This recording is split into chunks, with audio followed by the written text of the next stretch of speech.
ძალიან ხშირად ადამიანებმა უმრავლესობამ არიციან მაცხოვარი იესო ქრისტეს მოსვლის მიზანი. არიციან. თუ ეს არ შეიცან რისთვის მოვიდა, ვერადროს ჭეშმარიტი მორწმუნე ვერ დადგები. ვერადროს ვერ დადგები მორწმუნე ჭეშმარიტი. ზოგიერთი ადამიანები მხოლოდ და მხოლოდ უფალი მოვიდაო და სთხოვენ რაღაცა შველას. ეს ჯანმრთელობა იქნება სულიერი თუ ხორციელი, ეს იქნება ეკონომიური სიდუხჭირი აქვს თუ სხვა რამე პრობლემები აქვს, მარტო ამის დარეგულირება სთხოვენ უფალსა. მაგისთვის იესო ქრისტე არ მოსულა. მოვიდა მხოლოდ და მხოლოდ ერთი მიზნით, რომ მას ექადაგა ჭეშმარიტება, ანუ ექადაგა სახარება. მე როდესაც ეს თქვი, ზოგიერთ მოპიროვნებამ თქვა, კი, მაგრამ სახარება იქნობამდე არსებობდაო. სახარება სანამ იესო ქრისტე დედამიწაზე მოვიდა და არსებობდა. გამოცხადებაში ვხედავთ, კითხულობ ჩვენ რომ იქ ანგელოზთა შუა სამყაროში დაფრინავდა ერთი ანგელოზი და ხელთ ეჭიდა მარადიული სახარება ყველა ტომისთვის, ყველა ერისთვის და ყველა ადამიანისთვის. აი ამ წმინდა სახარების საქადაგებლად მოვიდა მაცხოვარი იესო ქრისტე, რომ ხალხთან როგორმე მიეტანა ეს. კი, მაგრამ რა წერია იმ სახარებაში? იმ სახარებაში წერია, რომ უკეთურების გზაზე მდგომი ადამიანი გამოსწორდეს და ღვთისათვის მოსაწოდი გახდეს. მეტი არაფერი არ წერია. მე ყოველთვის მაინტერესებდა, როცა ვკითხულობდი, როდესაც 10 მცნება ჩამოიტანა მოსემ, გახსოვთ თქვენ როგორ იყო ეს, ვინც კითხულობ ძველ აღთქმას, იმ სინაის მთას ვერც კი მიეკარებოდა ვინმე, შიშით რო არ შეიძლებოდა რომ ისულიყვნენ, მარტო მოსე იყო ასული და იმ 40 დღის განმავლობაში ღებულობდა იმ წმინდა 10 მცნებას, რაც კაცობრიობას მოეცა. სანამ ჩამოვიდოდა მოსე დაბლა, მანამდე აარონი, მისი ძმა, რომელმაც ძალიან კარგად იცოდა ღვთის სურვილი, თუ რა სურდა ადამიანისაგან ღმერთს, ისევ მიიქცნენ წარმართობისაკენ ებრაელი ხალხი და ისევ ცოდვაში ჩავარდნენ. და როდესაც ჩამოიტანა მოსემ ეს 10 მცნება ხალხისათვის, რომ ხალხო ღმერთს სურს ადამიანებისაგან 10 მცნებით ცხოვრება. ჩამოვიდა და ხედავს, რომ ეს ხალხი საოცარ საშინლელ ორგიებს ეწევიან ჩამოსხმული ოქროს ხბოს წინაშე, რომელიც კერპად გაისახეს და მოსემ ვეღარ მოითმინა და ეს ადგა და ეს ორი ქვა ფიქალი, რომელზე დაწერილი ყვათი მცნება, ერთზე 4, მეორეზე 6, ადგა და ესე დაანერცხა და დაანპურია, რომ კაცობრიობა არ ღებულობს. კაცობრიობა არ ღებულობს იმ ღვთის სურვილ და ღვთის ნებას. გადის დრო და მოსე ისევ სინას მთაზე ადის ღვთის მოხმობით. ვინც ის ადამიანები ფიქრობდნენ, რომ ეხლა კი ცოტა შეღავათიან ცნებებს ჩამოიტანს, რომ ცოდვისაკენ მიდრეკილი ადამიანებისათვის ესე იგი რაღაცა უკვე მიეცეს საშუალება, რომ ლოიალური გახდით სარწმუნოებასთან, ცოტა ცოდვაში შედით. ადის იმ სინას მთაზე და ისე ორი ქვის ფიქალი ჩამოაქვს ღვთის მიერ მოცემული და არავითარი სხვაობა პირველად მიცემულ 10 მცნებას შორის არ არსებობს მეორე იმ 10 მცნებაში გადმოცემული. მაშინ ღმერთს ერთადერთი რამე სურს იმ სახარებაში, რაც უწერია ღმერთს, რომელიც იქ მაღლა ანგელოზთა დასში არის უკვე და ფიგურირებს, და რომელიც დაფრინავდა ანგელოზი და ეს სახარება ხელში ეჭირა, მარადიული სახარება, აი იმ სახარებაში რაც წერია, რომ ადამიანი როგორ უნდა იყოს, აი ეს სულს ღმერთსა, რომ ასეთი გახდეს ადამიანი. ეხლა ჩვენ ცოდვისაკენ ვიდრიკებით. ადამიანი ბუნებით ბოროტებისაკენ მიდრეკილი არის. აი აქ არის საოცრება ადამიანისა, რომ იმ შენმა სულმა და შენმა გონებამ ეს უნდა შეაჩერას, ეს შენი ბოროტებისაკენ მიდრეკილება როგორ უნდა შეაჩერას. გარყვნილებისაკენ მიდრეკილება უნდა შეაჩერას. ლოთობისაკენ მიდრეკილება უნდა შეაჩერას. ნარკომანობისაკენ მიდრეკილება უნდა შეაჩერას. წყევლისაკენ მიდრეკილი შენი ბუნება უნდა როგორმე შეაჩერას. და აბა როგორი სიტყვები ახლა ისმის ხოლმე ამ მარხვის დღეებში, დააზდევ უფალო საცოი პირსა ჩემსა და კარი ძნელი ბაგეთა ჩემსაო. ენა წარწმენდა შენა. უფალი ამბობს, რომ ჩამსვლელი კი არ შეურაცხყოფს ეგა მარხვაზე, რომ ძირითადი ყურადღება არის გამახვილებული, რომ ეს შევჭამა, ეს არ შევჭამა, კარაკიანი შევჭამა, ზეთიანი შევჭამა და თითქოს ამის დიდ რაღაცას აკეთებენ. ეგაც საჭირო არის. მაგრამ ძირითადი არის, რომ ჩამსვლელი კი არ წაგწმენდას, არამედ ამომსვლელი, ანუ შენი სიტყვები, გულიდან რაც შენი სიტყვები ამოვალის, აი წაგწმენდა შენა და ამ ენის გაჩერება ადამიანს არ შეუძლია. აი ლოცვაში ჩვენ ვისმენთ ხოლმე პირველ შეწირულის ლოცვაში, რომ ის ბრწყინვალე წმინდანი ევედრება ღმერთსა, რომ დააზდევ უფალო საცოი პირსა ჩემსა. საცობი გამიკეთე პირსა და კარი ძნელი ბაგეთა ჩემთა ესეთი ისეთი კარი გაუკეთე, რომ რომ ვერ ეღებაკე, რომ ჭრიალებს კი გასაშილად, რომ ვეღარ აღებ, ხო არ გაიღალ და ისეთი სიტყვა არ გადმოვიდეს ჩემ ბაგიდან და რომელიც ჩემს თავს აწმენდა შენთვის სასურველი არ იქნება. ეხლა ეშმაკი ნურავის ნუგონია, რომ ეშმაკი მარტივია. ნურავის ნუგონია ეშმაკი მარტივია. ამბობენ, რომ ერთ ეშმაკებს დედამიწა შეუძლია, რომ ნაფოტებად აქციოს. დაშალოს და დაანგრიოს, წყობრიდან გამოიყვანას. მაგრამ ჯერჯერობით ღვთის კურთხევა და ღვთისმადლი არის კიდევ მორწმუნეთა მეშვეობით. ერთ-ერთი ფილოსოფოსი ამბობს, დიდ ფილოსოფოსთა ზურგზე კი არ არის ცა გამაგრებული, არამედ წმინდა მორწმუნეთა ზურგით არის გამაგრებული ცა. ჩვენთან მოხევებში იტყვიან ხოლმე, სანამუსსა და სიყვარულს უჭერია თუ რა ჩამოიქცეოდაო. ნამუსი რო დაიკარგება, ცა ჩამოიქცევა. და დღეს როგორც ხედავ ჩვენ, უკვე ცა ჩამოქცევის პირას არის მისული, ამას ყველა მეცნიერი ხვდება. ყველა მეცნიერი ხვდება. აირია, ბუნება აირია, სტიქი აირია. ესეთი რამე ჩვენ არ გვაქვს არავისა. ყოველთვის მე მახსოვს პატარობისას რო იტყოდე, რომ აი 2000 წლის თვი რაღაცა საშიშროება იქნება. არავინ არ ფიქრობდა, სანამ 2000 წელი არ დადგებოდა.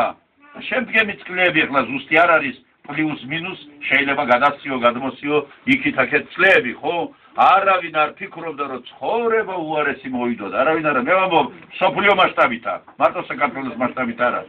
ნურავი იფიქრებს, რომ მარტო ის სიმდიდრე, რომ სადღაც მატერიალურ ნივთთა სიუხვი არის, თითქოს ეს ბედნიერება იყოს. არა, ეს არ არის ბედნიერება, ჩემო სიხარულო. არაფერი არ არის. რა მნიშვნელობა ღმერთის კი არავით არის მნიშვნელობა რა ვშენ, რომ ყვითელ სამეს სამოს ჩაიცვამ თუ იმ შავს სამოს ჩაიცვამ თუ რა იქნება. ეს არ აინტერესებს ღმერთსა. აინტერესებს შენი სულიერი სამყარო. და ამ სულიერობის მხრივა არაფერი არ შეიცვალა, ნივთთა სიმრავლე არის, მაგრამ ეს კაცობრიობის ხსნა საერთოდ არ არის და კაცობრიობა დღეს უკვე საოცარ ჩიხში არის შესული. საოცარ ჩიხში, რომ ამით აქედან გამოვა თუ არა, მე მეეჭვება, რომ გამოვიდეს. მიუხედავად იმისა, რომ ჩემი ცხოვრების მანძილზე ყოველთვის ოპტიმისტი ვიყავ, ყოველთვის იმედი მაქვს რაღაცისა, მაგრამ აი ახლა დაკვირვებით, ადამიანთა ბუნების დაკვირვებით, მე არ მჯერა, რომ გამოვიდეს. ოპტიმისტი ვრჩები იმაში, რომ ადამიანი, ინდივიდები ჩამოყალიბდნენ იმისათვის, რომ იმ მარადიულ სასუფეველში შევიდეს. თავის ნამდვილ ჭეშმარიტ სასუფეველში შევიდეს.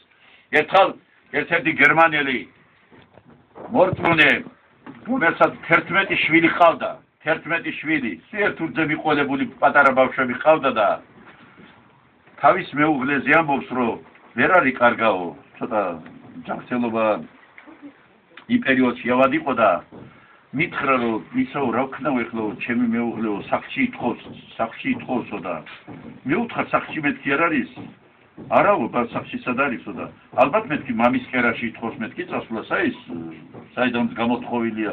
არაო, სახლში ნამდვილ სახლში ითხოვსო და ვერ გავიგებ მაშა და სად მეთქი და მაღლასია იქ ითხოვსო წასვლასაო. წასვლაზე ისა შენი ნამდვილი სამშობლო ის არის. ეხლა ჩვენ ეს სამშობლო გვჭირდება იმიტომ რომ არც ერთი ერი და არც ერთი ქვეყანა შენ არ გაგიტანს. ნუ რაც დროს ნუ გექნება იმედი რომ შენ რომელიმე ერი და რომელიმე ქვეყანა გაგიტანს და მოგეფერება საჭმელს მოგიტანს და ასე შემდეგ და ასე შემდეგ. მიუხედავად იმისა ჩვენ დავინახეთ რომ სოფლიო კოსმოპოლიტური აზროვნება აი მოკლედ ესე იგი უხვად იყო კაცობრიობაზე დაბქვეული რომ არავით არის ერი არ არსებობს არავით არის არა სიყვარული ძმობა ერთობა თავისუფლება. სად არის ამის შედეგი დღეს? სად არის? ერი ერის წინაშე არ მდგარია საშინლად ეზიზგებიან ერთმანერთი მტრობა პირიქით აუფალი გეუბნება ეგ კი არ დარეგულირდება მეორედ მოსვლისათვის ერი ერს საწინააღმდეგ აღდგება ტომი ტომსა და ქვეყანა ქვეყნის წინააღმდეგ აღდგება. სად არის ეს რატომ მოგვაქვს ჩვენა რომ თითქოს ჩვენი გონები დავარეგულირებ? ვერ დაარეგულირებ შენ ამას, მაგრამ ვინაიდან შენ მატერიალური სარჩო საბადებელი გჭირდება ვიმეორებ. შენ გჭირდება შენი ერი და ის ნაბოძები ღვთისაგან მამული რომელიც შენ ჩაგაბარა. თუ ამას დაკარგავ ყველაფერსა და არავინ არცად არ მიგიღებს. ჩვენ უკვე პრაქტიკამ გვაჩვენა რომ არც ერთმა ქვეყანამ ჩვენ არ მიგვიღა. საბერძნეთში ჩავედით ტელევიზიით გამოცხადებთ წადი მოგეშვენით ქართველებო აქედანა. ჩავედით უცხო ქვეყნებში გერმანია, ჰოლანდია თუ რაღაცა წადით მეგვეშვით აქედან არ ვიცი გონია რომ ვიღაცა გაგიტანს. რუსეთი ჩვენი ძმა არის მართლმადებელიო საბარგო თვითმფრინავებით შეყარეზე და გადმოყარე საქონელს არ გაუკეთებდნენ ამას. იქ მარტო შეიძლება თვითი ყოფილიყო. საქონელს არ შეიყვანენ რომ თვითმფრინავი რომ ცოტა გადაიხრება, გადმოიხრება ერთმანეთს მიეჯახებიან ეს საქონელი და დაიხოცებიან და იქ ადამიანები შეყარეს. და გამოყარეს იქიდან. მე მინახია სოფლის მეურნეობის დარგივისთანაც ახლოს არის თქვენთან ის გაცნობი ხართ საოცარი რამე მინახია ჩემო სიხარულებო მაინც რო იცოდეთ ერისთვის რო ვიბძვით ჩვენა და სამშობლოს შენარჩუნებისთვის რო ვიბძვით ეს რატო ვიბძვით იცით ჩემო სიხარულებო ლუკმა არ დახკარგა თორე თუ ერთი დახკარგეთ დამთავრებულია ერთხელ კიდევ გამიმეორებ მე ქადაგებაში მაქვს ნათქვამი მაპატიას ჩემმა მიწამ ნუ შედარება არის ეხლა იგავის ნაირად ნათქვამი არის რომ იგავივით ვთქვათ და მაპატიოს თუ ამ შედარებას მოვიყვან თქვენ იცით რომ დედა ღორს ნუ 12 ძუძუ აქვს რამდენი აქვს და შეიძლება 12-ვე კოჭი გააჩინოს აი ინსტინქტი ის არის რომ მაშინე მოძებნიან და იმ 12 ძუძუს დააჯდება თავისისა და სწოვს მაგრამ ზოგს მეტი სურვილი აქვს და თავისას რომ გამოვწოდს ცდილობს რომ მეორეს სახკრას და მეორეს იძულო წაართვას და თქვენ უნდა მიხვდეთ რომ როგორი ჭიდილია ამ გოჭებს შორისა და თუ იმ რითმიდან ამოგაგდა რომელმა მე გოჭმა და გამოფისალკევა და სამოხვალი ესენ ვიძებებმა ის რომელმაც ამოგაგდა ხან ერთ ძუძუს მიაჯდება ხან მეორე ძუძუს მიაჯდება და ეს გოჭი გამოარდილია დარბის და წილი ხმუწუნებს მთელი განგაში არის ხან ძუძთან შემოული დედას რომ იქნებ ძუძუ იქ იყოს ხან თავზე მიადგება სამ ყურზე მიადგება მაგრამ იქ ძუძუ არ არსებობს საზრდო არ არის იქა და თუ ვეღარ შევიდა იმ რითმში ვეღარ შევიდა დავარდება მშიარი და ბოლოს დავამწყობდება და ბოლოს გაინახავ რომ მიხოლი რომ გარამე არის მკვდარი არის და უნდა აიღა და გადააგდა მეორე საოცარი რაღაცა მაქვს ნანახი. საოცარი რაღაცა. ესე იგი, იმ 1-2 დღის გოჩში ვინ ჩადვა ეს ინსტინქტი? აი რო იცის რომ ძუძურ არ დაკარგას იმ გოჩმა და მოწოვა და უკვე საზრდო მიიღა. იცი როგორ ძინია? ძუძუ პირში უკავია ძუძუ. ენა გამოგდებულია და ეს არის მიმძარიეს რომ ძუძუ არის. ძინარს აქვს ძუძუ ჩადებული. რო არ წაართოს და ის რომელიც ერი თავის მამულს თავის ძუძუს რომელსაც ის საზრდო ყურადღებას აქვს დახკარგავს და სხვა მიაჯდება ისე კარგა გამოსწორს შენ ძუძუსა ეს თავისთავად ცხადი არის რომ ჩვენ ამისთვის გვჭირდება ერიც მისი ერთიანობაც და ჩვენი მამულის შენარჩუნებაცა არ ვიქნებით ფხიზლა და ამოგვაგდებენ ის ცოტა გაუმაძღარი ერები ამოგვაგდებენ მიაჯდებიან ჩვენ ძუძუსა შეჭამენ გადაჭამენ ყველაფერს და ჩვენ აწვრიალებულ ცივილთ ხან ამერიკას მივადგებით ხან რუსეთსა ხან ჰოლანდიასა ხან გერმანიასა ხან საბერძნეთსა და აი ამ ცივილთა ცივილთა გავატარებ ჩვენ ცხოვრებას და დავკარგავთ სულ ყველაფერსა ეს გვინდა ჩვენა ერი გვჭირდება მამული გვჭირდება არავინ არ მოგცემს შენ მამულს არც სომეხი მოგცემს არც აზერბაიჯანელი არც თურქი არც რუსი არც ჰოლანდიელი არავინ არ მოგცემს მან მეორე აზრი არ არის მაგრამ მეორე სულიერი ასპექტით ჩვენ გვაქვს ერთი სამშობლო რომელი არის ბექაურო ზეცა არის ჩვენი სამშობლო და იმ ზეცისთვის უნდა მიემზადოს ადამიანი რომ იმ ზეცაში როგორ მიაღწიოს ეხლა ყველანაირად ცდილობს ეშმაკი ყველანაირად ცდილობს ეშმაკი რომ შემოვიდეს შენში და დაგაკარგვინოს ყველაფერი მე მინდა დასასრულს ჩემი ქადაგებისას გავიხსენა ჩვენი სოფლელი პოეტის ღმერთმა დაგვილოცას ღმერთმა ჯანმრთელობა მისცას გიორგი ოდიშვილის ლექსიერის ესა ეშმა და პოეტი აქ ყველაფერი არის ნათლად მოცემული თქვენ იცით რომ დიალოგი იმართება პოეტსა და ეშმაკს შორის ეს პოეტი გაღარიბებული გაღატაკებული თავის პატარა კელიაში არის თავის კელიაში არაფერი არა ეხს ეძახიან ამ კელიასა და შედის მასთან ეშმაკი და დიალოგი იმართება პოეტი ეუბნება დაუკითხავად რომ შემოხედი ამ შავი ღამის ვინ ხარ სტუმარი ეშმა ვარ შიერ პოეტს მოხედე რომ იტანჯები ეხში მდუმარი ჩემი აქ მოსვლა ბედმაინება სიმდიდრეს ჩუქდი შემგვარ ღატაკებს ვინ ჩემ სურვილებს ემორჩილება და სათქმელს ჩემს გულს მიუსადაგებს გამომყევ შენთან განძით მოვედი დღეს მე ვარ ამ ქვეყნის უფალი გაგხადო ჩემი კარის პოეტი და პოეტებში ხელისუფალი ეჰა შენ კაცი ვერ შეგიცნია და მისი სულის ვერ ხარ მხილველი მე მაძღარს წერა არ შემიძლია არც ლექსით მინდა ვიყო პირველი მომოვე ქვეყნად ბრძოლი ჯარაზე რომ გადავგრიხო ჩემი ნერვები ყველა სტუნების კარი ჩავრაზე და ერის ნამუს თავზე ვევლები გამშვორდი მაგზით არ მივალ არსად შენთან ზიარი გქონდეს ავსულებს ჩემი კაცობის გაყიდვის ფასად შენს გულის სადილს ვერავასრულებ არა და შენთვის რეგვენო წამომიღია განცთან სუდარად იქნება ხფიქრობ რომ მოგეფერო ან გაგიმართო ხეწნა მუდარა 1000 ჟამი გამომივლია ჯერ კიდევ როდის მოვკალე ზოპე შენც ისე გესვრი როგორც ილიას შანდორ პეტებს და ბევრ სხვას ვესროლე შენი მუქარა ჟამთა ჟინია შენ ჩემ ბედს მაინც ვერ უპატრონებ პოეტებს თვის არ გვეშინია ვითა ჯანყებულ გლადიატორებს ტრისაც სიძულვილს ვერ ინელებენ და ვერ